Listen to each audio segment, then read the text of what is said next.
And proceed, sir. Oh, okay. Thank you. Master of ceremonies, thank you. Okay, so yes. First and foremost, welcome Neil. Welcome to our game. Glad to have you.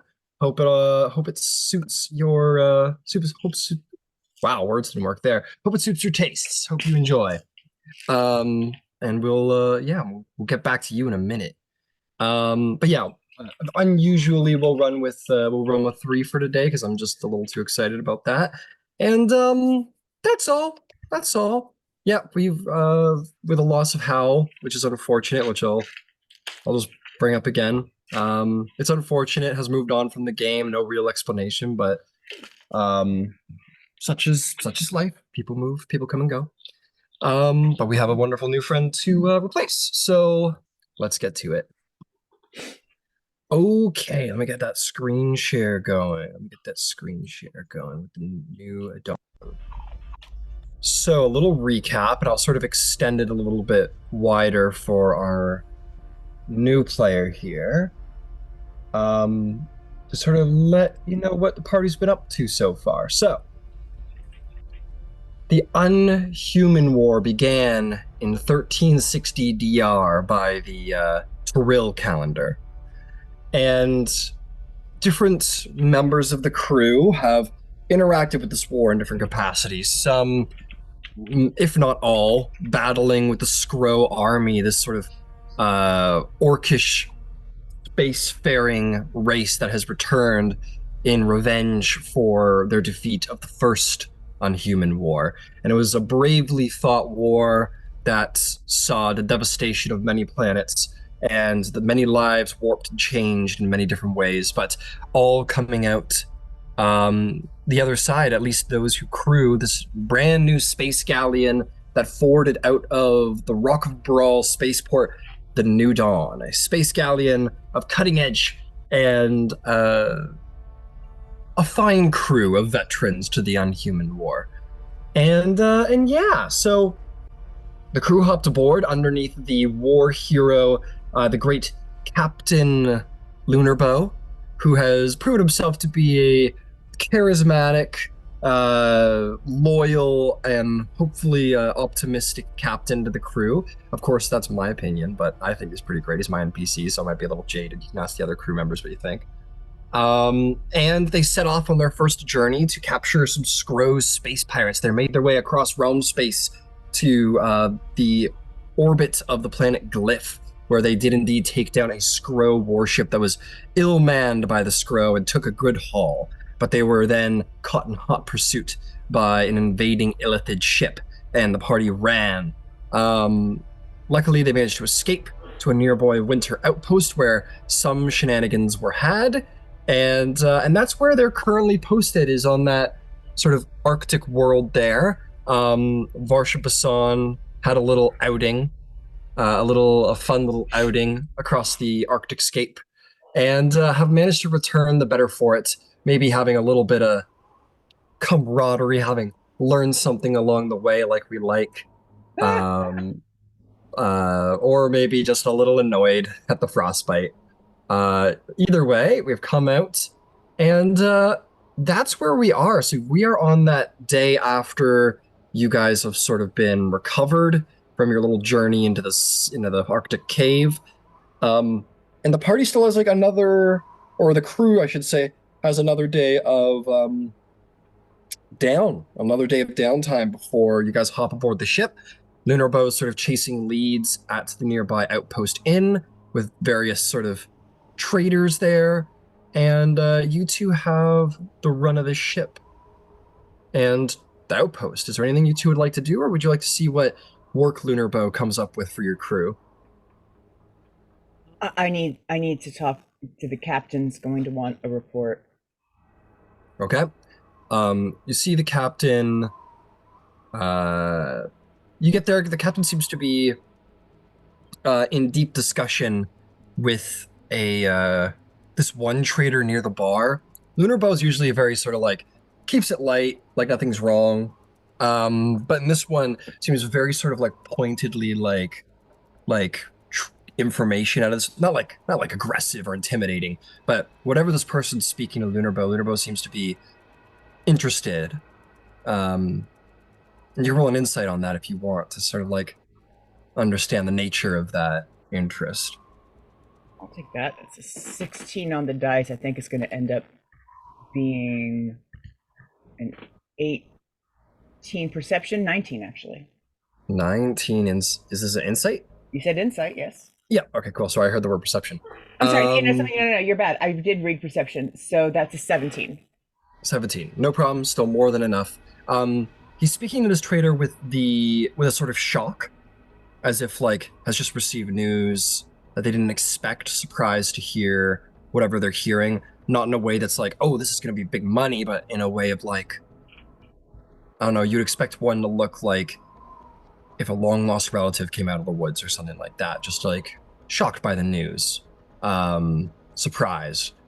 Um, do you want to interrupt or do you want to wait? I would like to go forward and Okay. just say, I'm please forgive me for interrupting.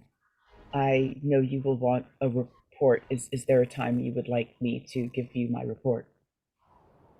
Yes, in just a minute, Basson, if you'd be so kind. And sort of just like gives you the gesture. You step back, Yes, absolutely. and he says, and you can kind of at this point sort of overhear, and he doesn't seem to mind too much, as far as you can tell. And he says, "You're certain? Is there an Andia?" And the guy goes, "It's an Andia, Powder Puff territory." And he goes, "Okay, that's good. Okay, well, thank you for the news." And he drops a bag of gold into the hand of this individual who stuffs it away, shakes his hand, wanders away. And he sort of like looks off in space for a second and then kind of like shakes his head, remembering that you had just been there. And he sort of gestures for, or he walks up to you. He doesn't gesture for you to come to him. He walks over to you and he says, Bisan, yes, a report from yesterday, I assume. Aye, sir. Um, we followed the tracks to a cave. It was obvious. It seemed that there would only be one. It was large. I did not order us to go into the cave. I I said we should retreat and get reinforcements. And the second I said go back, we were ambushed. We I ordered everyone to retreat. They ran on their turkeys, and I was pulled off my turkey, and Chaplin came back to get me on his turkey, and I was pulled off his turkey. But then I Just a got quick back second, on, but oh goodness, all right. and then I was Oh, pulled off again. yes. Just as a quick note, I don't believe they were turkeys. I think you might have been seeing things in your delirium from the combat, perhaps. Yes, But those were yes, tauntauns. They were the big. I kept getting grabbed off, and finally it hit me hard enough, and I couldn't wake up again. I But see. I did the best I could to get everyone out without engaging, and I tried to run, but he kept grabbing me. I understand. Um, so raise your head. You should be proud of how you acted yesterday. There's no shame. Listen, what you faced yesterday is a creature known as a Yeti, and they are very common at their ambushing technique. When they are camouflaged in the shadow, it's like they're not even there. I have no doubt that you were ambushed. I have no doubt that you performed to the best of your ability. Take no shame in what happened yesterday. In fact, take great pride. You fought well and you carried Varsh on your back across an Arctic scape to save him and warded off the Yeti. You accomplished a great feat. Be proud of yourself. I did not intentionally break your orders, sir. I didn't for a moment think you did. And no, I had no illusions that you had. Okay. You're on this crew for a reason, Basson.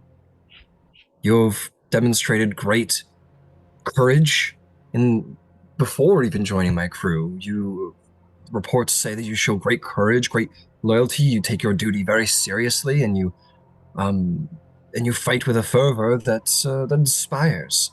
So take no shame. I certainly think no less of you. I never thought for a second that you disobeyed my orders, and you fought boldly and courageously, and you saved a fellow crew member. You should be proud of yourself.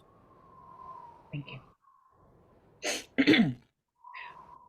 With your permission, I would like to go find Dionysus now. I cut the Yeti's leg off, and that's why it died. I need to train more. I see. Well, very well. You are most certainly excused if there's nothing else. And Bisan will bebop off and go find the commandant and Yeah, and he gives you like a little reassuringly like pat on the shoulder as you go, as if to try and like really bring home the point that like he's proud of you, like you did a good job, like he's not upset with you in any way.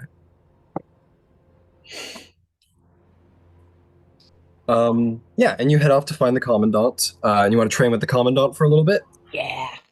Yeah, so you and the big GIF, uh, maybe in like the Arctic. Like, you kind of go out into the cold, and he says, well, you might have an advantage on me after your little trip yesterday, so tune to the cold. And then you guys will, like, go to work, and he's definitely your superior, martially, and he tries to show you a thing or two, but definitely, like, his big hippopotamus feet in the snow, he's lacking for dexterity, and he's sort of like, use your enemy's weight against him, and he'll give you some tips and tricks, and you learn much from fighting the big lug. That will be how Bisan spends her afternoon is training with her one level of exhaustion. Yeah. I'll go through you, bastard. As you try and get in there, with definitely not turkeys lined up, waiting to travel on. Varsh, is there anything you'd like to do today? Varsh is largely trying to kind of keep a low profile, and keeping a close eye on the stone. All right, keeping a close eye on the stone. Again, it's warm now. With the touch, there's almost that vibration, that heartbeat vibration now. As you wake this morning, it seems bigger in your hands, almost as if it's grown twice its size. And now, rather than sort of like being able to hold it in one hand, it's like you really need two, unless you're like really underneath it with one. Does it still fit in my pack, or I keep it hidden? It is, but if it continues to grow like this, maybe not. Maybe it's not, you'll have to find a new hiding spot for it. Oh no. All right. I also Yeah. I want to check the orrery because there's supposed to be two pirate ships, right? Not just the one. Yes. There was supposed to be two, but I think in sort of speaking with Ors, I always fuck up the name, but Sakor, or something like that. Songquo, yes, thank you. And speaking with Ors Songquo, you two come to the conclusion that, like, the second signature was probably the nautiloid you evaded, and that it was like a good chance that the Skrull were trying to evade the nautiloid, and then you guys kind of ambushed them, and then the nautiloid caught up with you guys, started chasing you guys, because you could like still see, you like open it up, you could still see the signature sort of there in orbit, sort of maybe picking apart what's left of the Scorpion ship that you took. Very well. Yeah. Very well. Okay, if there's nothing else. You guys are all sort of maybe all come in for like a little meal at the end of the day here at the inn. We'll say Chaplin and Yersinia are like sitting at one table having like a private drink, and you guys could grab a drink at yours. Maybe Basan, you come in with the commandant. Varsh, you kind of like are doing the like in the corner, sort of, intimidating old salt sort of situation. And the captain comes in, and I'm gonna see how. I think the captain's really good with the crew right now. He's a war hero, and he has successfully led the crew on their first sort of mission. and evaded a dangerous foe. I think people are thinking pretty good of the captain right now. You see the crew seems to be in high morale. They're very happy about their choice of captain. He walks into some praise, some celebration, in this like tavern-like atmosphere in their sort of corner of the outpost. And he rallies everyone's attention, and he says, "You're all too kind. You're all too kind. Thank you very much. So, friends, I'm sure you're all very eager to hear what's next and in store for our little group, for our little crew here, what we are going to try and take next." And the crew sort of, yeah, and they kind of like let out a little sort of jovial, addies hurrah for that.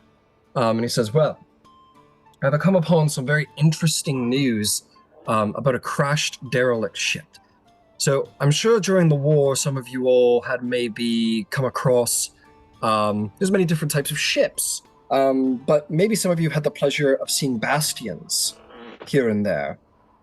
And you two, no check required. You know what bastions are. There are 3 sizes of ship. There are personal vehicles, 1 to 2 crew, collectives such as your space galleon, 5 to 25 crew, and bastions are basically battle stations, space stations. That can accommodate entire collective ships. It says, well, we found a derelict bastion ship had crashed on the innermost planet of Anadia, of here in realm space. And this was once a ship that roamed in a far-off elven colony, and the planet was wiped of all life by the Skrull, a planet called Lar. And nobody ever heard from the ship again. It was assumed to be destroyed years ago, but it seems to have been recovered there. So I thought it would be in our best interest to go and take a look at the old derelict, and maybe there might be some scavenging to do, maybe more leads there, who knows? But let's voyage off into realm space and get ourselves familiarized at least with the different planets and see what secrets it has to offer us. What say you, crew? Aye, Captain. There's an I, and party. And a huzzah. A big huzzah for Bisan. And the crew rolling a 17 on, well, I guess that would be a persuasion on him. So him rolling very well on a 17 persuasion against his crew, which already is very high morale for him. The quality score is pretty high. They let out a, they trust their captain's lead. He says, very well. We leave at dawn. And there's another, and he says, drink up, me hearties yo-ho, I guess. And there's sort of like a, there's like a delayed like laugh, and he kind of shakes his head and says, just get them all around, I guess. And then they're like, and then they like really enjoy that. And he'll throw some gold on the table to make sure the crew has an extra drink in their bellies tonight. And with that, the crew seems very excited. If you talk to the Commandant Bisan, maybe you're sort of like post practice with him, and he goes, oh, yes. Ever been to Anadia, Bisan? I have not. I don't know that I've even heard of it. What should we expect? Planet closest to the sun. Did a tour there. It is a deserty planet. It's ruled mostly by halflings, actually. It's the poles that hold most of the civilization. Have you ever heard of a powder puff? Powder puff? We'll see if he goes powder puff. Oh, powder puff. Yes. You see, there's only so many counties. So there's one country for the halflings there, and there's like, I don't know, about a dozen counties, and only a handful of them actually allow for spelljammers to land. The rest of them will shoot them down on sight for fear of, I don't know why, but yeah, powder puff is one of the 4 that allows spelljammer landings.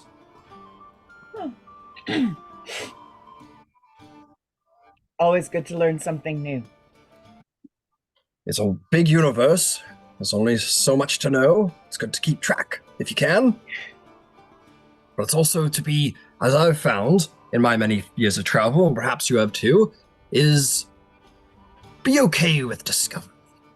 There's so much universe out there. There's no way to know everything about everything. Just travel to the new spaces and keep your head high and be excited about the mystery of what's to come. That's what I find. I mean, Rizan's just kind of bebop and like she's smiling, but she's pursing her lips closed because she knows she's terrifying if she actually shows her teeth. But she's sort of genuinely happy with her mug of ale. Okay, and you look at the commandant who like gives you a big toothy smile, which is something on its own, as he's got these big like hippo tusks sort of sticking out, and he just kind of like unfolds his huge hippo lips and gives you like a big kind of big crazy smile, almost to say like it's all right. Incredible. And if you all have a nice little drink before heading to bed, sort of a little nightcap, you can all head to the ship. The crew does so with due time, and you can all get a long rest, and that'll be Bisan's last exhaustion, I believe. Yes. Varsh, you feel the ever-lingering presence. Nothing is said, no vision particularly tonight, but you particularly feel the eyes of this individual having given you its sort of recent assignment. It wants to see what sort of drama unfolds, if any. But yes, you all get a long rest. Varsh, as you wake up the next morning, eggs grown bigger. Oh no. And it definitely ain't fitting in the pack today. You're gonna have to find a place to scuttle that. I have a bunk as well. I can't just like roll it. Well, you have your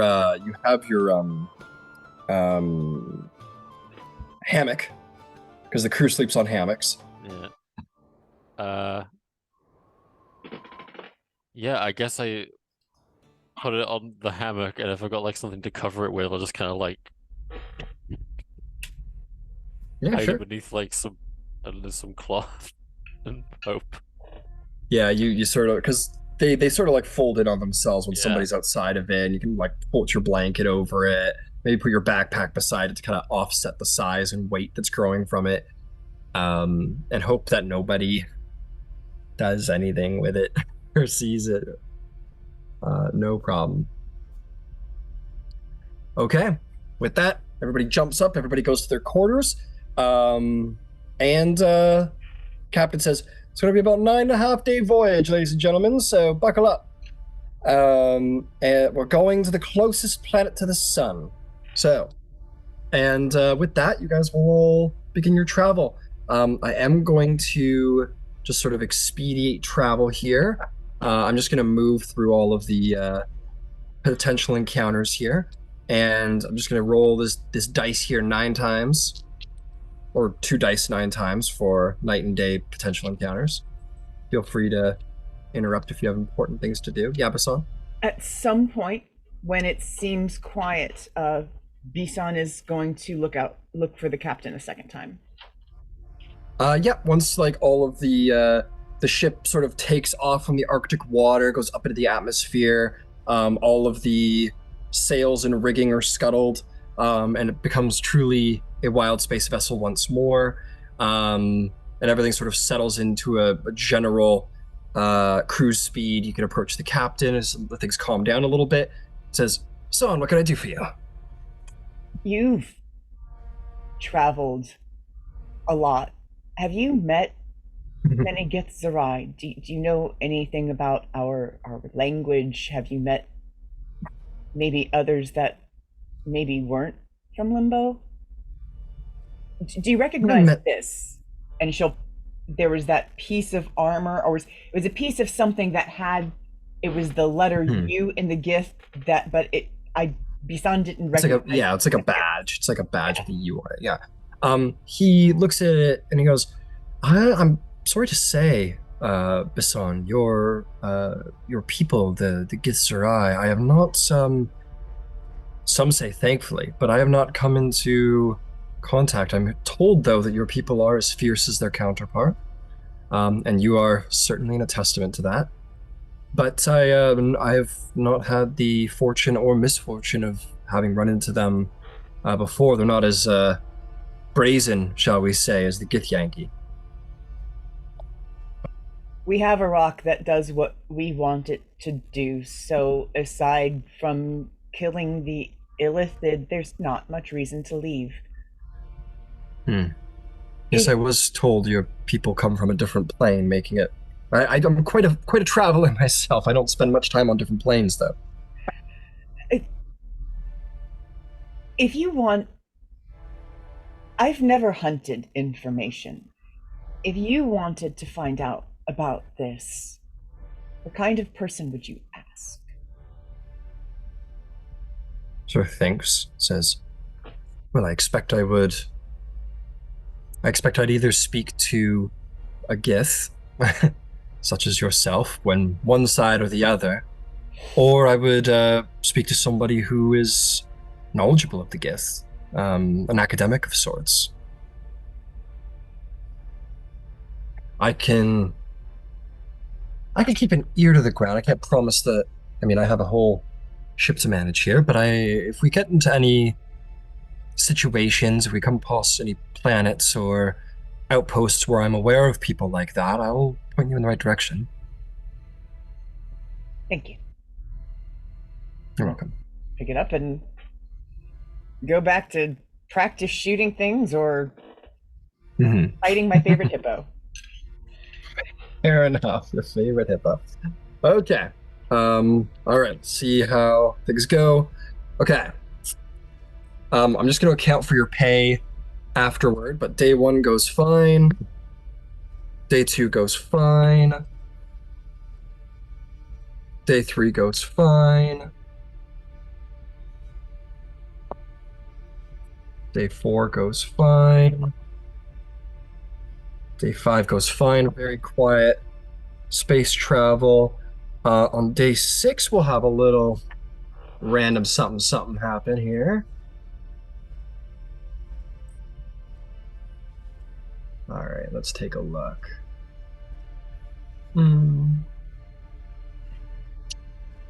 Where are you? My random encounters. Here we are. Who wants to roll D100? See what happens to you. Let's see what happens. All right, go for it, Varsh. 68. 68. Roll me a D10. See how hostile they are. 7. 7. The ship slows down. Maybe the crew's doing a little sort of astral fishing, and once more, as you had seen before, you see those little sort of electric blue lights sort of flutter by your ship. These will-o-wisps that everyone's like, keep an eye out, but be careful. Nobody touches them this time. Nobody's electrocuted. The cautionary tell seems to have existed, and they sail by. Pretty little lights, but dangerous. But they don't attack. And that's sort of the sight of the day 6. Day 6 otherwise goes by just fine. Day 7 goes by fine. Day 8 goes by fine. Oh my god, you might make it without horrible danger. Oh, spoke too soon. Who wants to roll D100? Do you want to do it, or shall I? Okay, I'll accept that gesture. Yeah, go ahead. I'm actually organizing my dice. I just realized I hadn't done that from last night. 10. 10. Ooh, very interesting. Roll me a D6. 5.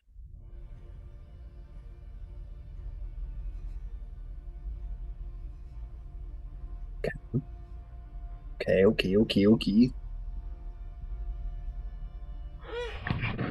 You rolled a 5, you say? Yep.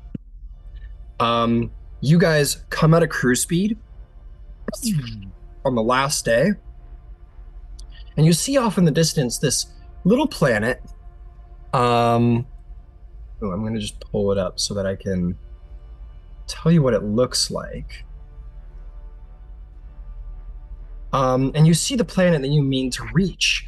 And it's this cool planet where it has like a ring of orange right around the middle. And then the top and bottom third at the poles have the blues and greens you'd expect from like a living planet.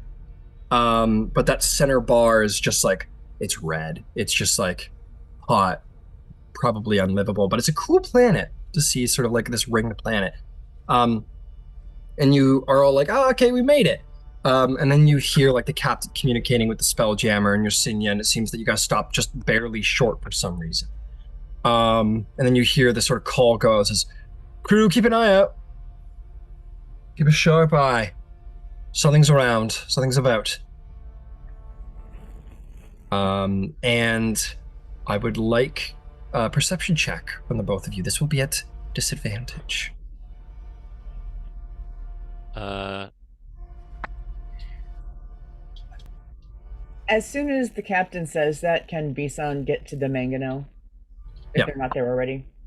Yeah, I'll assume you're already there. You said perception? Yep. 15. 11. 15, 11. The whole crew stands quiet and looks about carefully in the wild space, wondering if there's something out there, because nobody could see anything. There's nothing visually out there.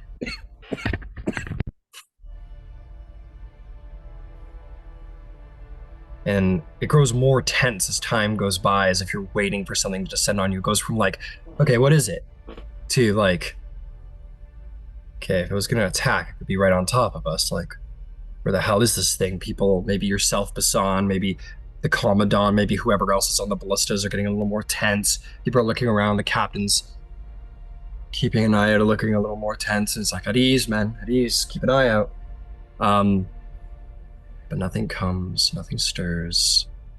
I'm gonna say, Varsh, maybe at one point, probably a figment of your imagination, the tense of the moment, but you can't help but hear like a little, like, some kind of small, like I don't even know if it's gonna be able to hear as I'm trying to be low. Here, let me turn my audio settings.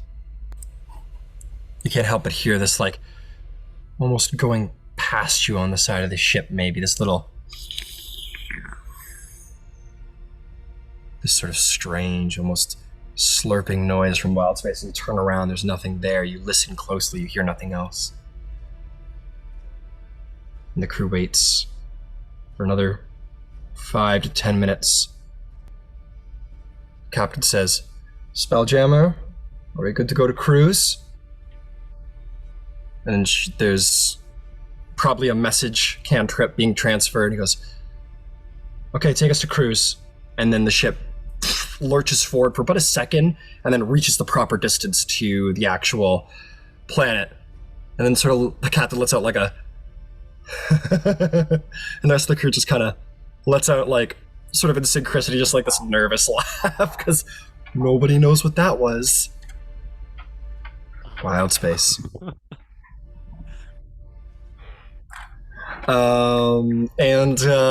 that, you have reached the planet of Anadia. The captain comes down the rail and speaks to Yersinia and says, tell the Spelljammer she has command of the ship. I'm going to be taking an away team. You will be staying here, and you'll be managing the position of Spelljammer while she takes command. Looks around the deck and says, Varsh, Chaplin, and Bisan, you're with me. We'll be the ground team. We can't land the ship, there's no water. So we'll have to do this the old-fashioned way. Sort of setting the final orders, he tells you all to grab your stuff, and you're going to be the away team. The ship sort of flutters down onto what would be sort of the border between the sort of greenish bluish biome and that red bar, this sort of deserty space. And you look down and you do see, sort of half buried, this long, thin, but massive ship. Half buried in the sea, but you do see there was a number of tents and buildings that have sort of cropped up around it as if like it's become like a little ground-like hub. And he says, well, we're not as early as I'd like, but let's see what we can find. You three ready? Yes. Aye, sir. Very well. And he is going to cast teleport on the three of you and just bamp you down to the ground. And the ship sort of lurches back up into the atmosphere. And we're going to go to this super cool board that I worked on for you guys. You hit the sand, not hit the sand literally, but you teleport to ground level on the sand. And you are indeed in the middle of a large desert where you see this huge derelict, a number of landable spelljammers sort of positioned here and there, and a small hub of individuals wandering about. There we go. Wandering about. It's become like a little bit of a sort of trading post-civilization hub. It looks like some civilization is I dare say civilization. Some small outback traders seem to have taken to this place and are sort of here. And as you're looking around and trying to figure out what this place is, you see that there is like a couple rickety signs here and there that seem to have marked the outpost for its name. They call it the Starlight Wreck. And the captain says, okay, this is what I thought it was. It might sound strange, but this is known as the ship was known as the Starlight Bistro. It was sort of like a merchant's hub above one of our elven planets. And, well, they cooked some of the best, anyway, never mind. But just curious, this ship should have crash landed planets away. I have no idea what it's doing out here. In another crystal sphere, in fact. Strange. Well, Chaplin, you're with me. Let's investigate around. Bisan and Varsh, you two seem to work well together. You're at least able to keep each other alive. So, why don't you explore, see what you can find out about the place, maybe get some leads on work if possible, or if there's anything of interest to us. And of course, money is our big interest. Let's take a look around. Anything specific you wish for us to look out for? I would say news of the owners, the crew, what became of their fates. If there's anybody around here that's still alive, that would be probably a good place to start. And then after that, any work you can scrounge up for the ship. This would be a good, I think a good lesson for you two. If you're going to have your own ship one day, then you know how to find work. Understood. Let's go. All right. Find me if you need me. And whenever you're ready to leave, I have means of getting us back. And he'll take Chaplin and wander off, perhaps supervising the most rambunctious of you. Or perhaps taking careful assistance just in case something should happen. But you two have sort of the run of the ship. As you guys sort of take an initial look around, I would like you two to make perception checks.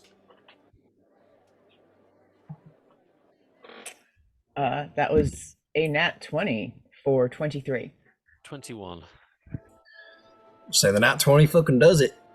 You guys are looking around, and up on sort of the hill where, like, supposedly the nose of the ship is, I'll put a little orb there to sort of symbolize. But you catch something out there in where nobody is, and probably nobody's really been yet.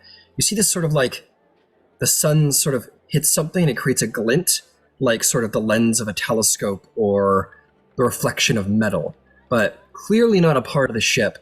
And something strange is sort of shining, sort of catches your eye as you hit just the right angle, Bisan.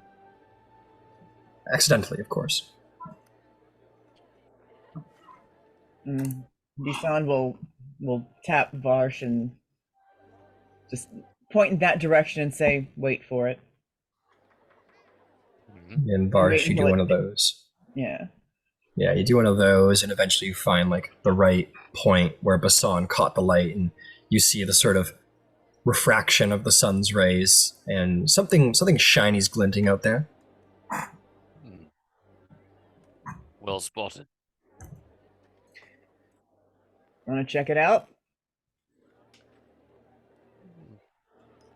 May as well. Okay. Maybe work, maybe worth money.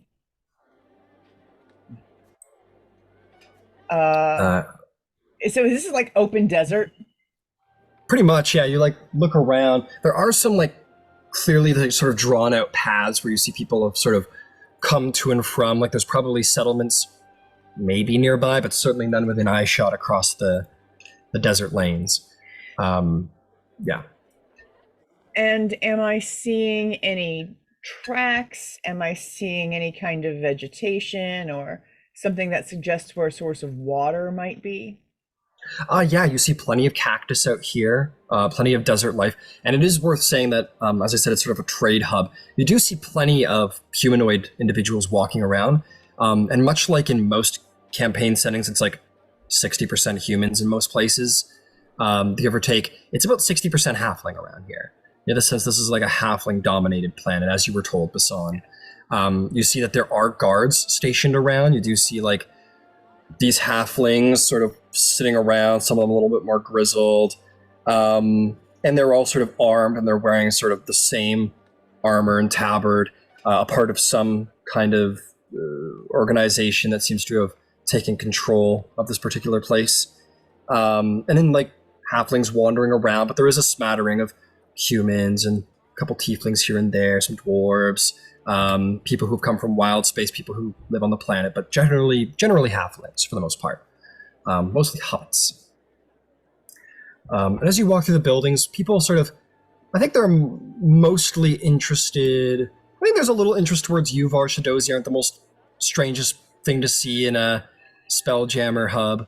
But Gith are a little more wary because I think people more know Gith for Gith Yankee reputation. They're more sort of the outliers and maybe surprised to see such a ferocious spacefaring race or spacefaring race. And they don't confront you or anything, but there's an interest. People may have heard of Gith. Mama, her nose is so strange. Shush. Maybe you hear. And you guys wander past a little ways, past one of the Spelljammer ships, closer ever toward that glint. And you see just sort of sticking out of the sand is like half a face, half a metal face. And it looks very much a little like your autognome friend Chaplin, except clearly a different design, sort of like the glint of a little silver from this face.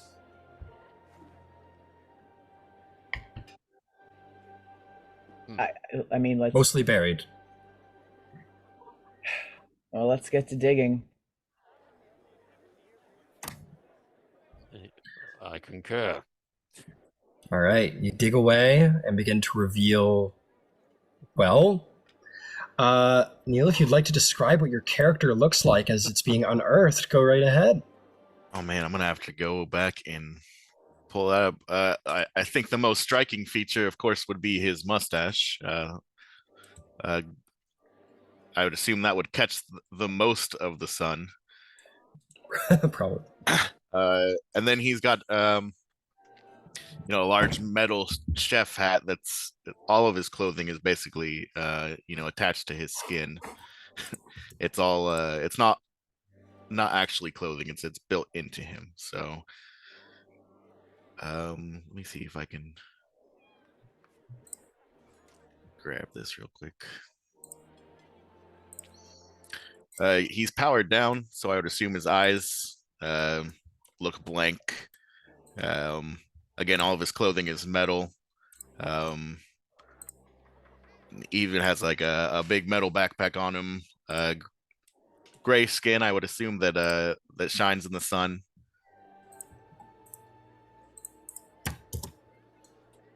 Okay, fantastic. You guys take some time to unearth this, and this is the mini that I'll use in the meantime. And as you sort of unearth this like autognome, it looks to be in a couple scrapes here and there, but in fairly good order. And as you sort of sit it in the sand, you have them before anyone sort of comes to the question of what are we going to do with this thing? You see its eyes blink to life. In this moment, Neil, you come to life in this moment. The last, you know what you remember last, and you find yourself being looked down upon by a Gith and a Hadozi.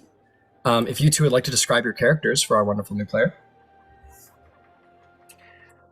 So Bisan is you might be able to tell she's tall. She's like 6 feet tall if she's standing. Clearly she's not standing up right now. Lanky, kind of got a swimmer's sort of build, broad shoulders, but lean. Dressed a bit like the shield is on their back, but they've got a couple swords and a couple of daggers.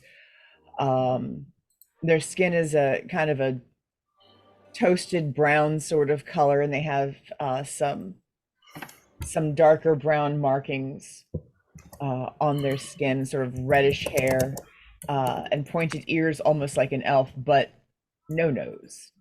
It's a gift. She's dressed in armor and probably looking for a way to turn you on. Oh. I mean, That's not what I heard at all. Like, I was like, shit, that was the most charming intro I ever heard. Damn, I'm a little turned on. No, it's all good. Hilarious, Bisan. Okay, Varsh, why don't you go right ahead for us? You see someone who kind of looks sort of half human, half ape, with like a sort of permanent scowl on his face. Although it does occasionally, his eyes kind of dart, like almost trying to look at something over his shoulder. With nothing behind him. He's quite short, about 5'4", about maybe the tallest dwarf as such. And his hair is kind of should be black, but like he appears to be kind of like in his 50s or so. So there's a few gray streaks there, and he kind of wears very kind of loose, well not loose, but something like his clothes are kind of made with like anatomy in mind, because Hadozi have like flying squirrel flaps attached to their like ankles and wrists and lower and upper back. So he has to like have his clothes altered for that. So like it has like a backless, not long like sleeves or anything like that. And he has a long sword at his hip and a long bow on the back and some arrows. He's pretty well armed. And that's kind of it. This is what you see, aside from the sort of unexpected desert scape.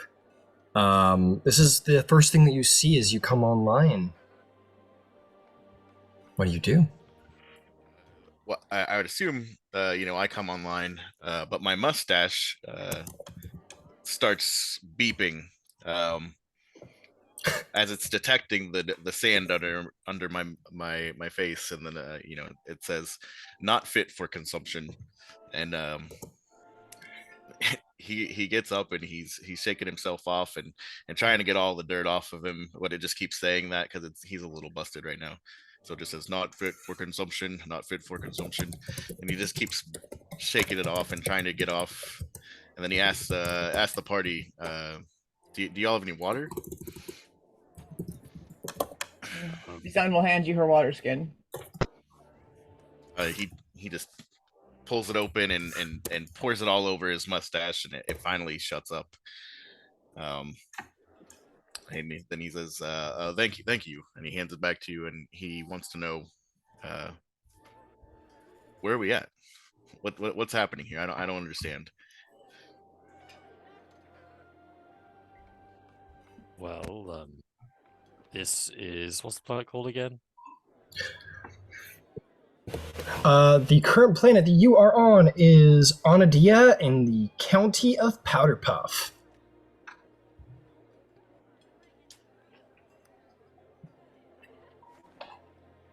I'll put that in the group chat. Great name for a county, truly. Well, you're on the halfling planet known as Anadia, and contrary to the rather light-hearted name Powderpuff, we're in a desert. And who might you be? My designation is Vito, the virtually intelligent taste optimizer.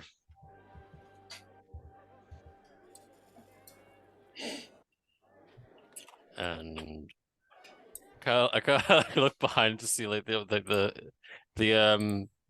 Starlight Bistro is like poking out of the ground, right? Yeah, it's portions of it are poking up out of the ground, exactly. You wouldn't have been stationed on the Starlight Bistro by any chance. He hears you say the bistro, and he says the bistro, and he turns around and he looks, and clearly the ship's crashed, but somewhat maintained. Yeah. And he screams, my kitchen, and he just takes off.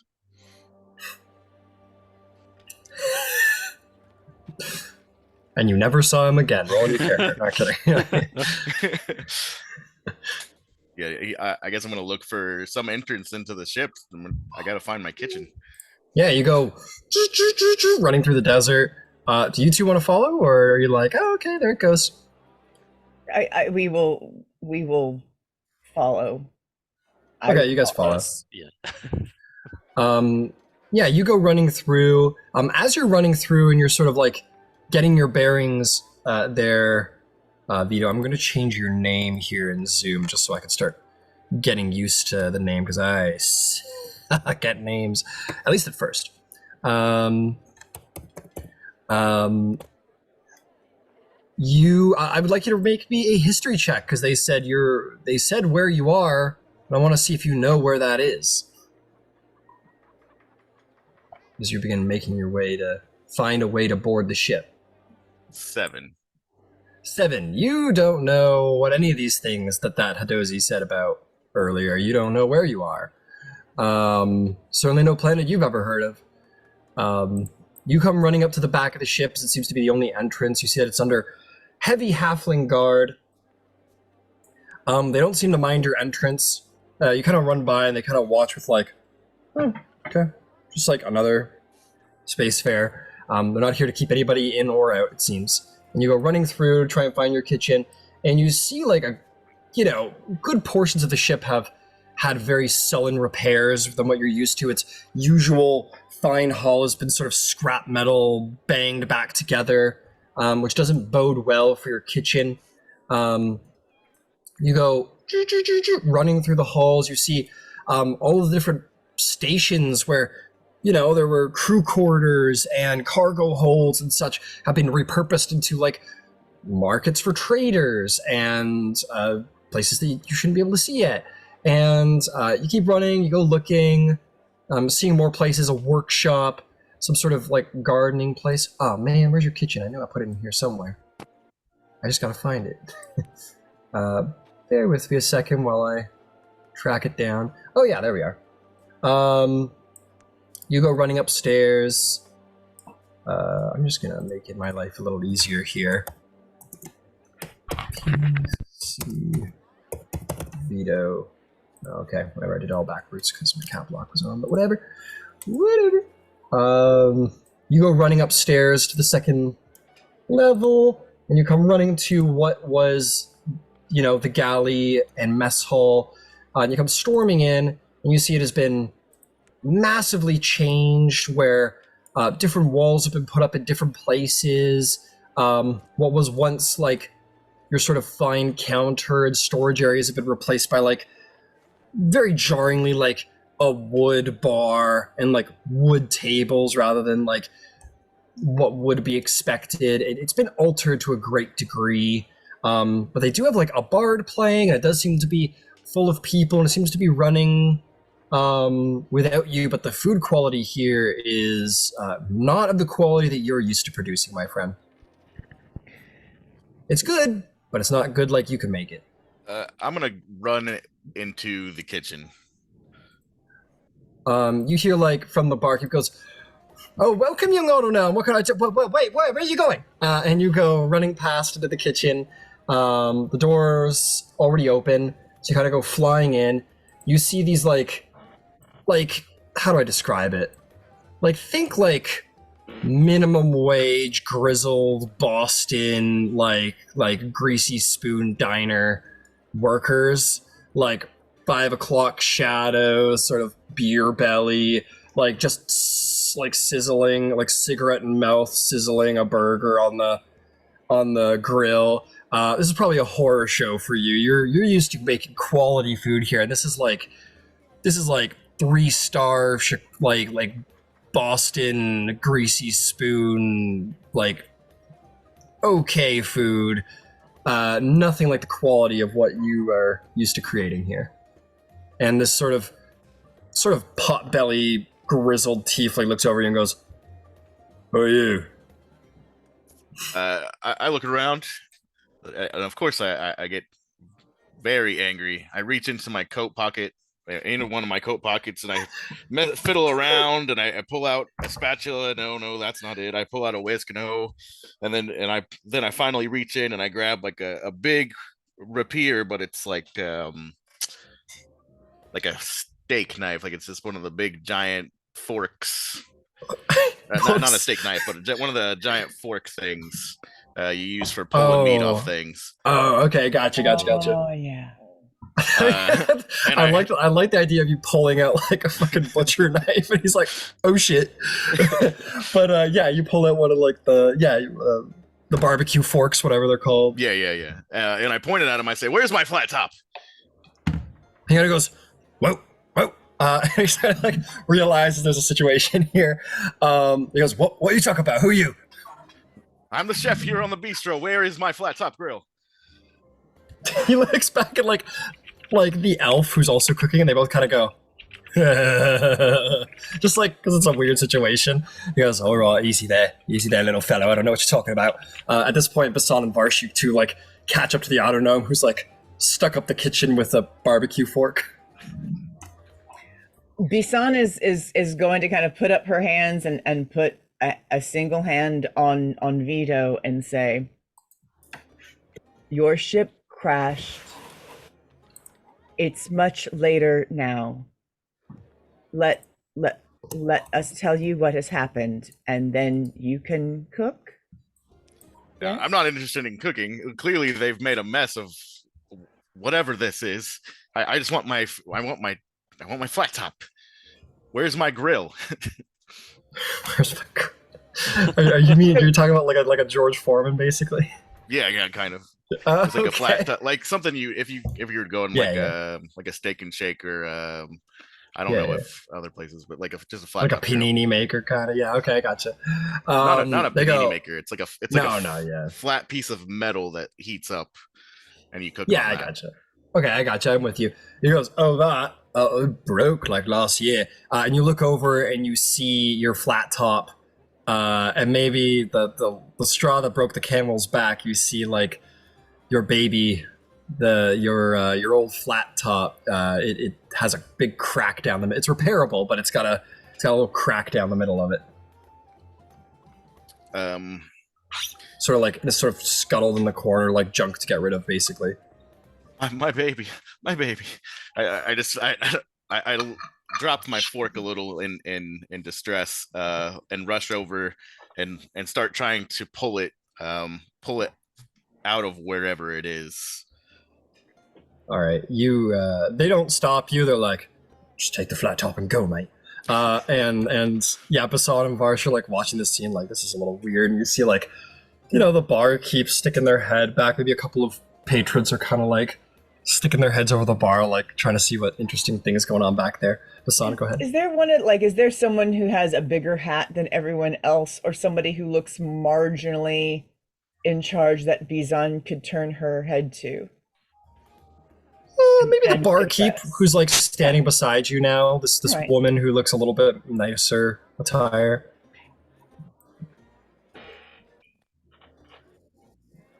I think he was crashed, and he's not okay.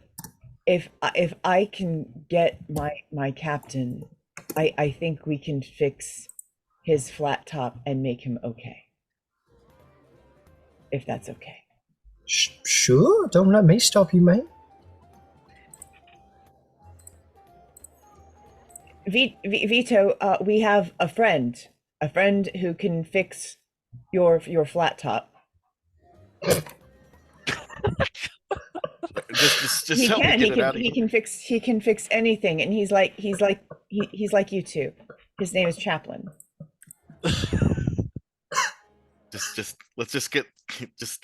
Let's leave. I can't stand to be in here any longer. Just help me with this flat top. Let's get out of here. This is my favorite character entrance of all time, maybe. And Bisan will look at Varsh and say, "Let." Varsh's face is just kind of like one of just utter bemusement. I think the person who runs the place, she's like, I mean, yeah, Jack, we could throw it out, but by all means, take it. Have a nice day. If you want some food, come on back. Or drink, or place to stay. Thank you. All right. Never. Okay, sorry, sir. Sorry, don't stick us with nothing. Find the captain now. Yeah, you take Vito to go find the captain. Yeah, go ahead. I will catch up with you. Can this thing be moved by one person, or do I need Varsh to help me move it? They're pretty heavy. I'm trying to find a picture of one. Like, no, this is like something you'd see at the Waffle House. Like, this is a fucking flat top. Am I correct? Oh shit! Yeah, I was about to say George Foreman. Like you guys have. No. This is a full fucking flat top. Like, so no, Varsh is gonna stay with me. Okay. I know what you help mean me now. move I know what you this. mean now. Yeah. Have you ever been to like a hibachi grill where they do the cooking in front of you? Yeah. Got it. Yeah, it's a it's big one of those fucking big things. It's a giant. Yeah, maybe. The food will be better can- on the new dawn now. You can. Sure, I guess you can take it. I mean, it's busted, but I don't know how you're gonna move it. But sure. So, you get a sense that you might want to ask the, like, well, this is a whole situation. If you want to go find the captain, go right ahead. Vito, you're gonna go with Bisan to try and find this person who supposedly can help you with your flat top. Yeah, I need to get my flat top out of there. And it needs to be out of whatever this place is. This place is a mess. It does not deserve to be here. I know your old bastion, your old home, man. It's all different. You go looking for the captain. Make me an investigation check. Bisan, Varsh, if you're staying behind, you don't. I mean, if it's this like heavy thing, I'll stick with this on. Yeah, well, I expect you guys aren't moving it right now. Like, if it's that big, I don't like. Yeah, we'll need reinforcements. So that was. I think this is going to be a 19. I have to check my thing. Well, 19. Okay, 19 will certainly do it. Lucky enough, the captain is down below at one of the markets. Maybe you sort of, on the way up, kind of just caught wind of him. You find him actually sort of like walking out. So yeah, you got Vito there, and you guys kind of, maybe you ran by Chaplin, or actually no, Chaplin and the captain kind of are finding themselves out of what seems to be this sort of modified temple space. and the two of them are maybe like having a little prayer, a little powwow. And you approach the captain as he exits, and he goes, "Oh, I see. Who's your friend here?" And Vito, you recognize this individual. He visited the bistro like a couple times during the war. This is I'm gonna get the full name for you. Captain Elikin Lunarbow, who's a huge war hero on the Elven side, a good guy to say the least. And goes, "Vito, is that you?"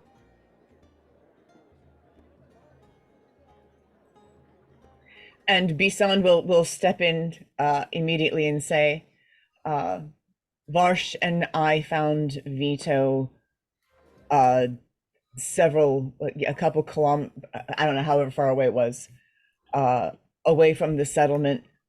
We believe he went offline during the crash. He is disoriented and does not know how much time has passed. I promised that we would fix his flat top, Chaplin, if he came and talked to the captain. His Captain, flat top? I believe that it is a large cooking thing. I do believe that the information you were wanting, he will have. Oh, okay. Well done. That was very fast. Maybe we'll talk about a raise or something. Jesus. Corlon. And he'll approach Vito and sort of get down. Oh, you'll get down on a knee. Yeah, you're pretty short, Vito. Before I forget, 18 gold, Varsh and Bisan, for your days of travel, for your salary. He puts his hand on your shoulder, Vito, and he goes, "Vito, what the blazes happened? What are you doing out here?" I'm gonna roll a history and see how much I remember, or how much has stayed active in my damaged brain. Fair enough. Go for it. 7. I have no idea. 7. I know that the bistro's crashed. I'll say that you're and it's how you want to play this. Like if you're still like your memories are coming back to you little by little, if you want to play it that way. That seems to be what the dice suggests is happening. Okay, sure. So we'll say like as you come online, you don't really remember the events that led up to your led up to the crash, led up to like the invasion or the crash or anything. Now I don't know, but is the ship upside down? No, the ship is not upside down. Okay, I couldn't tell because the way the thing is built. It's just that it's multi-leveled. So yeah. But no, you're the ship's right side up. Okay. He looks at the captain. He says that I don't know what's happened to my ship. I don't know what they've done here, and I kind of can't stand to be in this ship. If I were being honest, it's sacrosanct. It's the gods should destroy this place for what it's become. Wow. Well, that's a. Varsh is glancing left and right.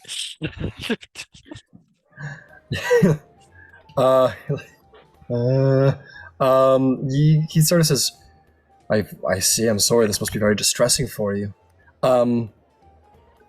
You say you have a grill, a flat top that you want from this place? Yes, my old flat top. I've developed flavors on this flat top over years. It has to come with me. You can't just take a man's flat top. You can't do that. You might as well kill my firstborn son. I know you could have sons. If I pay enough to an assembly line, they will build me one. Ah, right, of course. Well, I suppose it's the least I could do. You know, you were for all the times I came through here. They will allow us to take the flat top. It is currently broken, so. Oh, I see. It's just a matter of moving it. Okay. Well. Okay. First things first, Vito. listen, I will help you remove the flat top. I'll have my crew help you remove the flat top from what's left of the Starlight Bistro here. But do you want to take a minute and sit down? Right? Do you need repairs or anything? Repairs can wait. I have to get my flat top out of this Okay. place. Got it. It's priority here. All right, let's go see what we can do. And he'll sort of signal for everybody to come along. And between the 5 of you, and over the course of probably a solid hour, taking small breaks here and there, pivoting down the stairs and making your way down through the halls to the annoyance and disturbance of the halfling guards. You 4, including Chaplin and Lunarbow, getting his hands dirty and greasy, all managed to pull what's left of this sort of large, broken, black flat top, greasy, old flat top, out and into the sort of deserty wastes of this place, of this planet. And you all kind of like stop, and you're all like, there's no real athletics checks with 5 people. Like, there's no. I would have a combined athletics checks, but with 5 people, the DC is ridiculous. It's like super easy, so no check required. But it takes a long time, and you guys find yourself pulling it outside. Obviously, the autognome's exempt, but everybody else sort of having like a really long, annoying exertion moving. I'm sure Aaron's feeling the weight of that right now somewhere. Yeah, you have your flat top has been removed from the Starlight Bistro.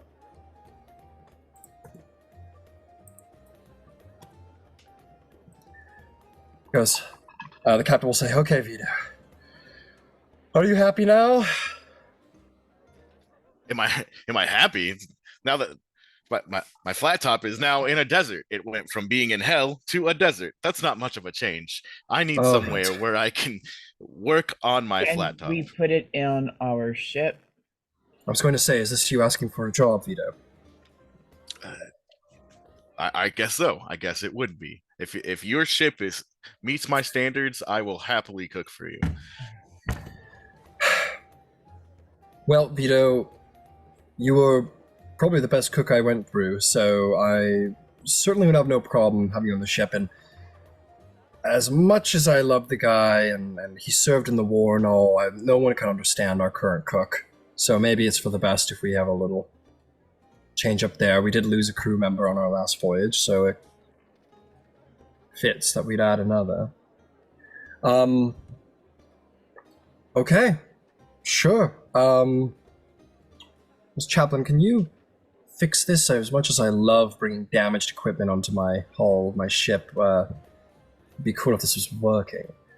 And Chaplin goes, oh yeah, let me give it a shot.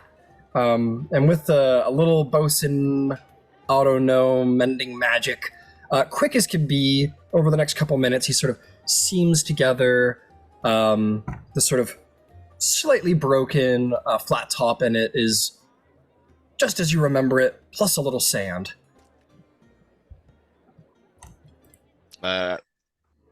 Also knowing mending, I probably would have helped him and expedited the process. Excellent. Then I will shake Chaplin's hand and thank him. He goes, "Oh, you'll get to know me later." He's just not here, so we'll shake your hand. But to the two of you, you're able to fix it quite quickly. And Captain Lunarbow will say, "All right, Vito, you can come aboard. You should know the war is over. I don't know how long you've been buried out there. The last I heard, that Lar was destroyed some time ago. It's expected with your ship. And my crew is manned by veterans of the war. So you are welcome aboard. Just if this is suitable, you will receive a 2 gold piece salary for professional work daily, and you also get food and board if that suits your needs." They aren't things that I would need, the food and board. But No, I suppose not. I'll stay in the kitchen. Very well. All right, well, welcome to the crew of the New Dawn. Now we just got to figure out how to get this thing onto our ship that can't land in the desert. I'll go talk to someone about having this moved. Chaplin, why don't you just keep an eye on the flat top, and I'll go see if I can secure a Spelljammer to perhaps transport it up into orbit. And, well, let's keep on what we were doing there, Bisan and Varsh, and Vito, well, what would you like to do? Well, I think considering this place is a scrap heap, I might be able to think of some places where they've hidden treasure where perhaps they hadn't thought to look yet. Well, I was going to say, Vito, I don't think anybody knew the ship better than you. If anyone could assess if this thing is flyable again, it would be you. And if it's flyable, maybe I'm being a little presumptuous here, but perhaps there's opportunity. I mean, I imagine that the locals have only claimed ownership because it's a wreck, but if we could find a proper deed of ownership, then perhaps the deed goes to you, Vito, and then perhaps it goes to us, and maybe we find ourselves in the possession of a full bastion. Why don't you take some time and look it over and see if this is even repairable, if what's left of this ship is worth trying to salvage, if worth trying to claim, and if it's possible to claim. Out of character, let me ask you. Yeah. We've kind of come through this place. I know I made a quick run of it, but like, aren't there kids and families and people living here right now? Seems to be, yeah. There seems to be, but I will say it does look a little unsettled. Well, it's settled, but it looks very much like everybody could pack and leave in 2 days. Like, it doesn't look like a town's or a homestead has been established here. It looks very sort of like stalls have been sort of haphazardly set up. Like, this place hasn't been like settled for any long duration, you know? I think I would still feel uncomfortable uprooting people. Like, I know this. I mean, there's a wreckage now. Like, Sure. For all intents and purposes, like this. I mean, I'm sure these stairs weren't here before on this ship. They wouldn't have been here. The stairs would have been built after. I think. Yep, that's right. People have put their livelihoods in this, and as much as I put Vito has put his livelihood into it. So I think Vito would probably have an issue running people off. Is that what you say? Yeah. People are. If there's treasure to be found inside that they haven't scrapped yet, I'm fine with it. But it seems that people have decided to make their home here, and I don't wish to run anyone out of their home. Who said about running anyone off, Vito? I mean, it's a bastion after all. I mean, the New Dawn's only a crew of about, at this point, 18 individuals. Who's to say that anyone who wishes to stay couldn't stay? I imagine making this thing space-worthy would make their fortunes better, perhaps. It will not fly itself. It will need staff and services. They would not have to leave. Quite right. You're the captain. If you're willing to take these people on, if you have that kind of coin to pay those who want to stay, and I would ask that you give those who don't wish to come aboard a relocation stipend to help them get on to their next place. Well, let me put it this way, Vito. I just found out you were alive about 2 hours ago, and I'm in the midst of planning here, but rest assured, I have no intention of putting anyone out or stealing anything out from underneath anybody who desperately needs it. Just seeking opportunity is all. So Since the war and sorry, what you're asking me for then is to take you to the Spelljammer. well, technically this entire ship is the Spelljammer, but if you mean the pilot, I'm sure I can invest. What was the seat? The captain's chair that you were talking. Yeah, it's called the Spelljammer.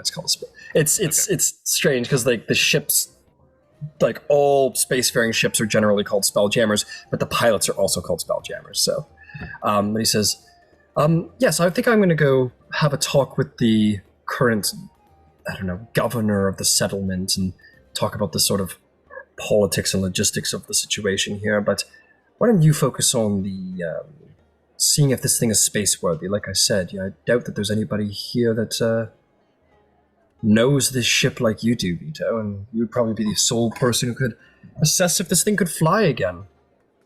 Or at least in due time. I'll make another history check, if that's okay. For what? To see if he's gained his bearings yet. Sure. All right, 21. 21. I'll say in this moment, things are coming back to you. Especially as he's sort of talking about, like, you knew the ship better than anyone. Though you already had the memory of, like, working in the kitchen, all of the tools in there being your baby and everything. It sort of expands now, the many years you spent aboard this ship, and how indeed you kind of knew every nook and cranny around here. And then sort of the terrible memory washes over you with a 21 of being satelliting above Lar as you had for all those many years, and a massive Skro invasion fleet arriving and desolating the population of Lar. And as everybody scuttled to their various collective ships to fly away from the bistro, like you had Spelljammer seat, and you know what happened next. Well, we've talked about what happened next, and that's the last thing you remember.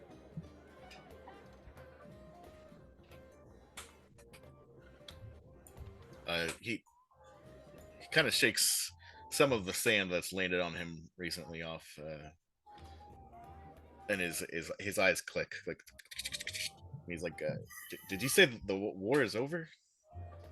Yeah, the war is over. It was, I don't know how long, I guess probably for a couple of years now, Vito. Yes, the war's over. The Elven Armada won. It was a narrow victory, though. We are no longer the power we used to be in the Astral Sea, but we won. So it's a little bit of the Wild West back out there. I don't know where that term came from. But, we don't really enforce quite as we did for those last several hundred years, enforcing the law and such. It's more of free reign, which means a lot of us were out of work, so now we have to make our money where we can.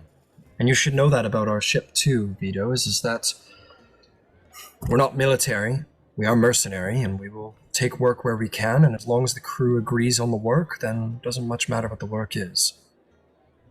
But we, do not like the Skro being all war vets, and we certainly have no interest in harming innocents. So In any shape. we are peaceful with. We're at peace with the Skro now. They were eliminated. Yeah, I think Varsh, Vito, Chaplin, and the captain all kind of at the same time. Like all at the same time, or maybe like smirk or turn their nose up at the idea, and you very quickly get the idea, Vito, that you're like, whether that's a sigh of relief or whatever. But the captain says, well, technically, yes, a certain peace has been formed, terms were made, a reference Bisan. An armistice, but we're not at war anymore. Let's put it that way. Are there any scrow on your ship? Not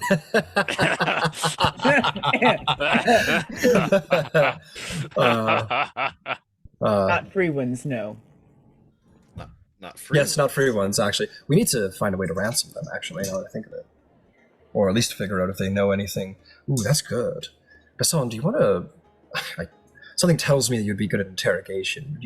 When we get back to the ship, would you like to see if they have any leads for us? I would love to. Very good, very good. Sorry, what were you saying, Vito? No scrow. There will never be a scrow on the deck of my ship, I'm afraid. He hears the word interrogation and he feels kind of uncomfortable. He says, you can get more out of people, more flies with honey than with a fly swatter.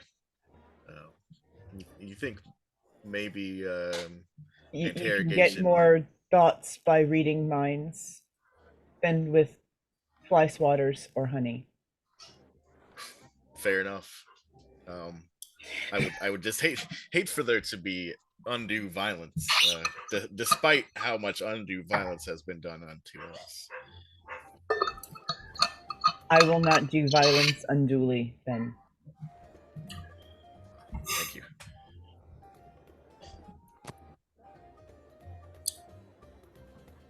Well, is there any other questions you have, Vito? No, I guess I'll show whoever's coming with me to the Spelljammer, and we'll get that checked out. We'll see exactly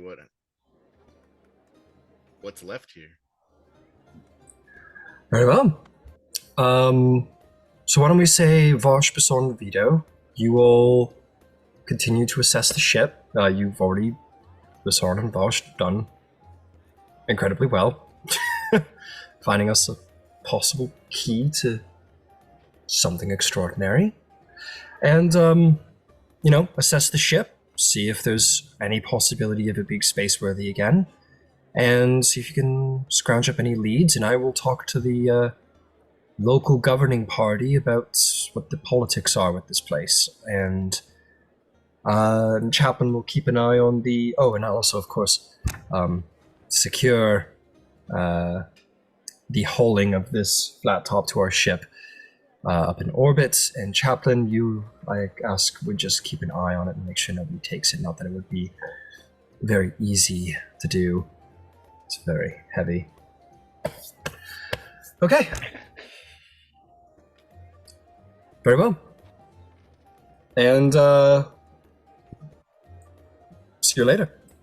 And Chaplin will just sort of hop up on the flat top and just kind of like sit on it and just kind of sort of like start scanning about at different people walking by him with a sort of mischievous look in his eye. And the captain will sort of wander back into the spell or walk up to one of the guards and be like, where can I find the person in charge? And starts to begin to sort of go down that avenue. What would the three of you like to do?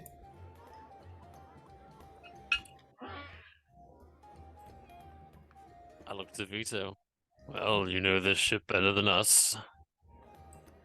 I'd like to head to the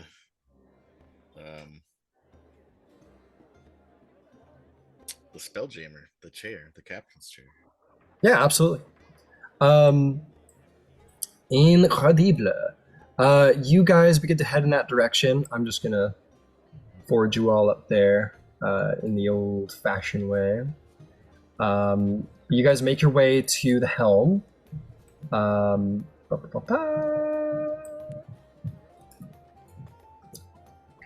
Plop you guys in there. Yep, go ahead. As we do that, Bisan is kind of trying to make mental notes about entrances, exits, general security measures, where ambushes could potentially be planned, where they could put guns, the kind of things that the Commandant will be interested in. Understood. Why don't you make me an investigation check?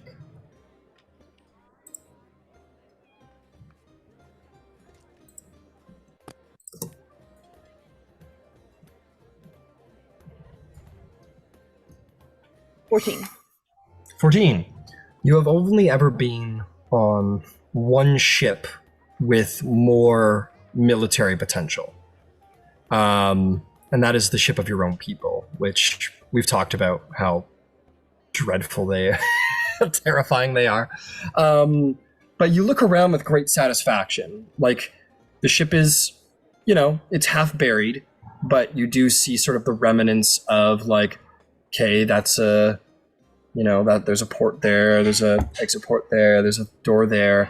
You see the many sort of places where various collective ships can land on the actual hull. It can maybe support like 2 or 3. There is no shortage of a huge battery of artillery weapons that could be implemented onto this thing. There is this is like a floating fortress. This is a floating city. Like, you get the sense it probably moves pretty damn slow, but it would be a force to be reckoned with. No collective ship could survive an assault from this thing if it was armed correctly. And you're having this like exterior decoration, very violent exterior decoration moment. You're like, yes, the potential. But of course, it would probably be great expense, like significant expense to arm this place as it deserves to be.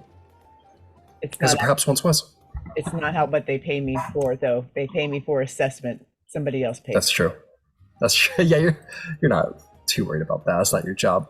Incredible. But as you guys come up and Vito walks with knowledge of like which direction to go in, you guys make your way into a massive helm where you see I guess I'm gonna just kind of delete these actually. You see a massive helm, and I'm gonna say like maybe Varsh, maybe Bisan, you've been on bastions before throughout or maybe less you, Varsh, because of what you did during the war. Maybe you haven't been on a bastion before, but I think it makes sense that Bisan, you've been on bastions before, but maybe not the helm. The helm is reserved for the actual crew of the ship. So maybe you've been stationed there as a guard or been there as part of a collective crew. But you step inside and you see this huge helm that surely isn't run by a single Spelljammer. Collective ship is run by a Spelljammer helm. Personal ship is run by a Spelljammer helm. This thing's probably run by multiple Spelljammer helms, which it seems to be lacking many of in this moment. In order to get this thing running, Vito, you immediately just sort of like, because you've been on the ship, it requires 11 Spelljammer helms to make this thing space-worthy if the hull isn't scuttled, like if the hull isn't beyond repair, which will require a little bit of, meandering around, but it will require 11 Spelljammer helms in order to make it space to possibly take flight. In which there's like 10 supporting staff to the main helmsman, and the main helmsman will fly the ship. But it's a lot of ship, and it requires a lot of helms. And you see, some things have been set up in here. Like, again, it's very much like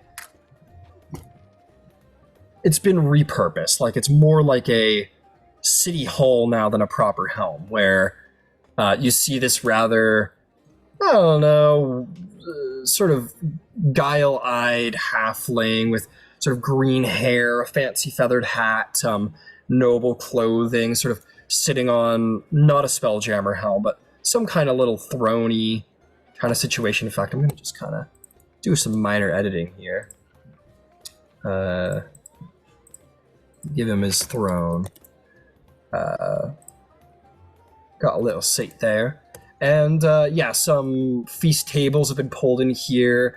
Some statues, like old shitty statues, look like they've just been sort of dragged in here and kind of been put up on. I'm gonna get rid of the computers. Sorry, I didn't. I thought I went through here and deleted all the real sci-fi elements, but apparently not. But busted parts of the ship have been retrofitted with. I use retrofitted very lightly, but have been crudely replaced by cool statues and stuff. And it's probably a little sad, Vito. Like this was like a glorious sort of helm, the beating heart of this place, and now it's just kind of like a hangout spot, you know? Like it's a city hall, it's a place of government, but still. This is what you see. I walk in and I take a look around. I say, if I could shed tears, I would. They have butchered this place.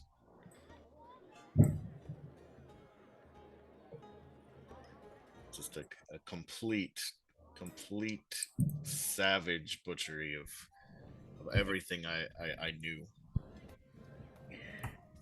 It sounds like this place was attacked and fallen, and they gave it a second life. It may not be what you wanted, but maybe don't shit on people who survived.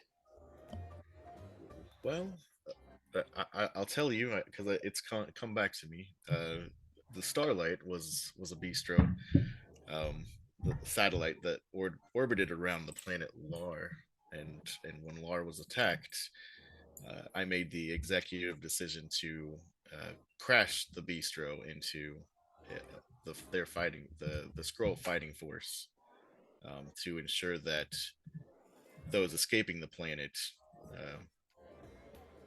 could escape safely. It seems like not such a bad monument. It isn't what it was. It doesn't mean it's still not kind of cool. Perhaps you're right. There are many smiling faces here, much like I remember from my days in the restaurant, though the quality is completely diminished. And I guess I did expect the ship to be entirely destroyed with my actions. So the fact that it's been repurposed, I suppose, is okay with me. Still, it doesn't do my heart good to see. And then he just kind of trails off. So then let's get the Captain 11 Spelljammers. And let's get it back in the sky. Assuming we can even claim ownership, and I kind of look up. Is like the I guess governor Pete. there? Vito, did you have the deed? The captain said to find a deed. Didn't the captain say to find a deed? The people that own this restaurant are the people that I guess you could say owned me, had me built. There are a few places where we could look for the deed that I know of, but I'm not sure that it's there. It's never been something that I've personally been curious about, what with me having basically full control of the bistro since my creation. Captain said to find ownership. Let's do that. Should I roll something? Yeah, why don't we... So I'll tell you what, Vito, as you sort of consult... Okay, yeah, let's just do a roll before I start talking. It's hard sometimes. Make me a investigation check. Sort of think about what you know about how you would go about the process of claiming ownership of the ship if you had intentions of doing so. Boy, my luck is not on tonight. 4. Or you have no fucking clue. You were never meant to own this ship. You're a dishwasher, man. You own the ship. Is the captain crazy?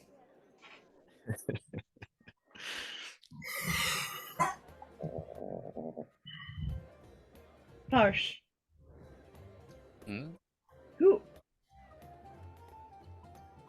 Who would own a ship? Would one person own a ship like this? The name of the company escapes me, but it was owned by a group. I've never met the group myself. The So money really just quick, kind I of wanna... funnels through. I want to bump over to Varsh. You were saying something before. We skipped over you. I'm sorry, Varsh. What were you trying to I say? wanted to look at the I guess the governor. I wanted Yeah. to kind of like get a. I wanted to see, just like I guess like at a glance, did they look like someone who I guess would be open to a discussion of like ownership, or if they're like someone who's gonna be trying to hold on to this place with every fiber of their being. Got it. Make an insight check to see what your sort of preliminary idea of their personality is like. 16. 16. This person's kind of sitting with that like knee up over the arm of the chair and is kind of like having a drink, and some people come up and sort of say hello. There is a certain grandiose to their setup here, how they have like the main like Vito said, there is a certain level of like, this place looks like it's been salvaged of its greatest material values, and you guys know that the greatest hull of any ship is its Spelljammer helms. So you, considering as you look around, you expect that this person probably showed up was like, however many Spelljammer helms, rip them out, sell them, put them in my pocket, maybe. The guy looks, it's difficult to say too much without actually speaking to the individual, but definitely seems to have a certain pride to their position here. Seems to be very happy with themselves in their position. It doesn't look like a sort of person who's looking for change or is looking to change their fortunes. It looks to have benefited greatly from this. Fold my arms. Well, if they ripped out the Spelljammers from this place, they had no. Well, it would imply they had zero intention of even trying to get it off the ground in the first place and just went for the money instead.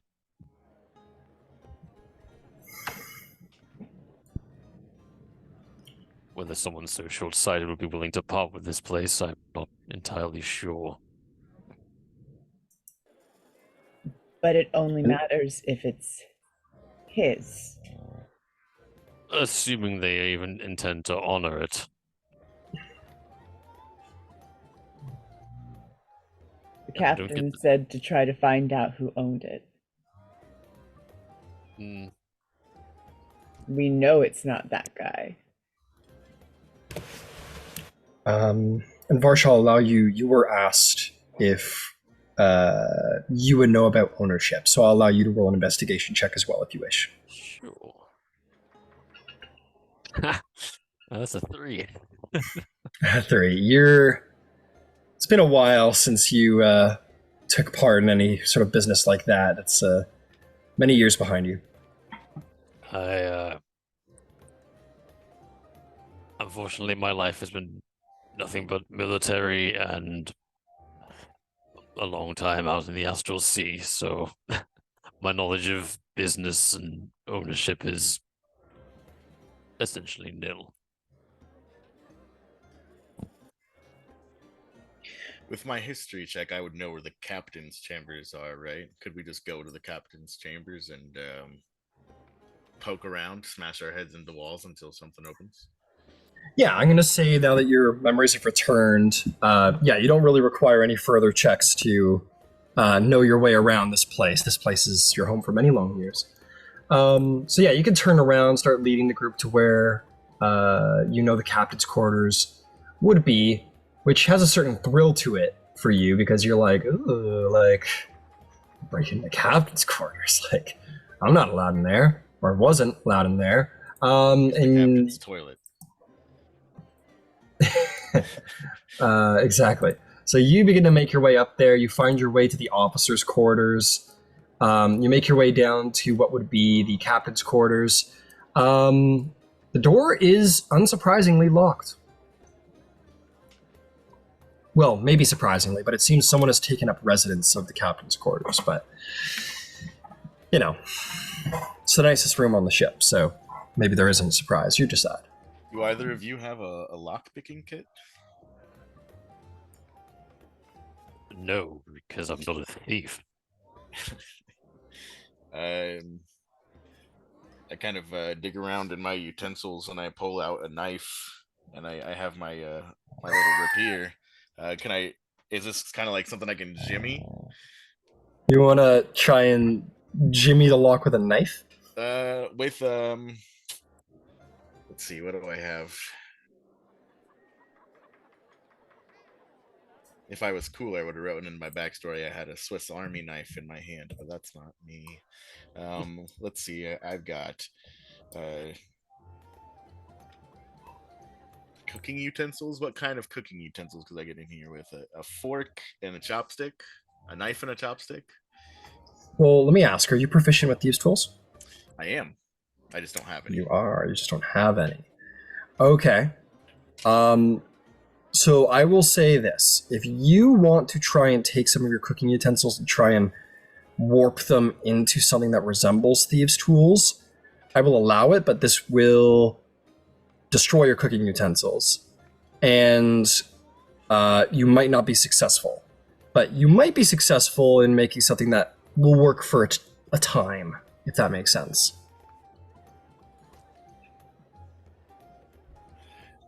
They're kind of expensive.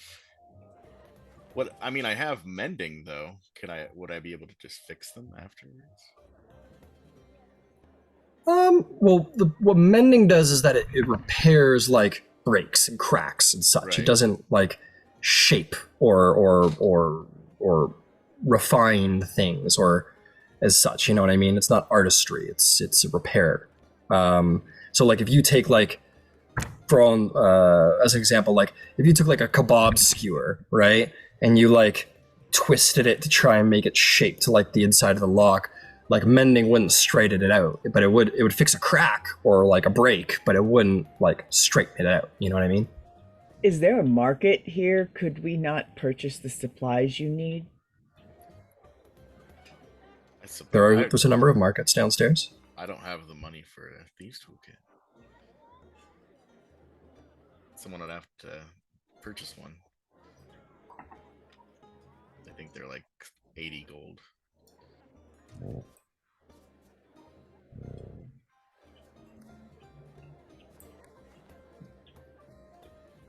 How sturdy does the door look? It looks pretty sturdy. That's the door to the captain's cabin. It's made of metal. I'll go ahead and I'll repurpose it. We might find enough in here to reimburse me. All right. Okay, so I'm going to have you make me a check, my friend. You are proficient with thieves' tools, so you'll know what you're trying to make. I want you to make me... I want you to make me... This is a unique check. Let's call it... Because this is a very fine thing you're trying to make. I don't think it will require too much strength to bend. Let's call it a sleight of hand check to see if you're able to properly finesse them into the right shape. Right. I will use my built for success on this as well. All right.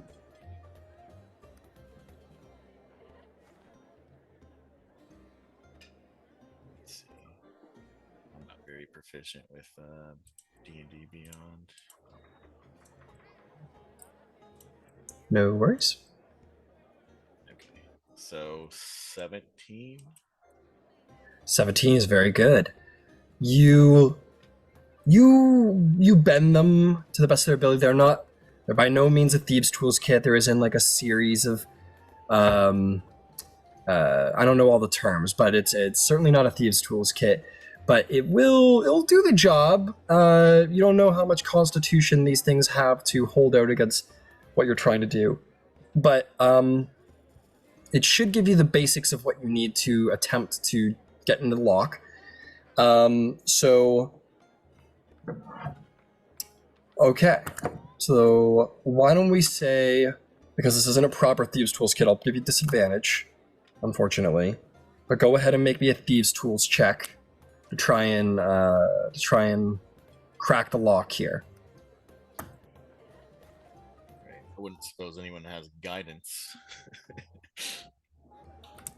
I do not believe so in this party or in this these individuals present.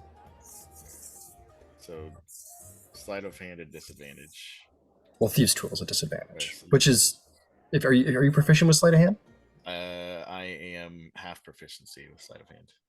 Do you have proficiency in any other dexterity skills? Yeah, stealth. So Stealth. So you could just roll stealth. It's the same bonus. okay. So either way, with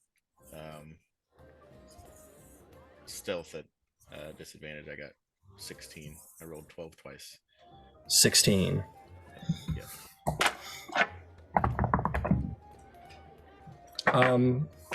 Good news, bad news. Bad news is you don't get through the lock. The captain's lock is the door to the captain's quarters is a pretty decent lock on it. It's a pretty important place on the ship, so you don't get in. But the good news is that you don't break your tools. You've got at least another use out of them. But you just can't seem to get through it. Not with these tools. Let's see. I've got one more use of built for success. Let's try this again. Well, you've already done the check, so Okay, you fair can't do enough. multiple. Yeah. You Fair can't do enough. multiple checks on the same task. Okay, I thought there was just like a usage amount for the tools, but Yeah. fair. No, you get a sense that, like, for what you would need to do with this lock, just to put flavor on it, to sort of explain it, we'll say that, like, this is a pretty tough lock, and you get the sense like what you would need to do here would be beyond the constitution of your tools, and if you kept plying at it, you'd break your tools. Fair enough. Can I hope that I'm just really, really lucky and move my hand along to the top side of the door and see if there's a key? Well, you could if you were tall enough, I guess, but you're Yeah. 3 feet tall, little autognome, aren't you? I am. How tall? You guys see Vito sort of like in that moment, sort of like go to reach up to do that and kind of like on the tippy toes, but just is not tall enough. I'll pull out my spatula and still try. I probably still won't be tall enough. Okay, well, so you bend the top of the spatula and sort of you get like you start jumping for it, and you can get up there with the jump, and you try and swipe the top of the door, but yeah, the key is not. The key to the captain's door is not kept on the captain's door. I think I should have specified this plan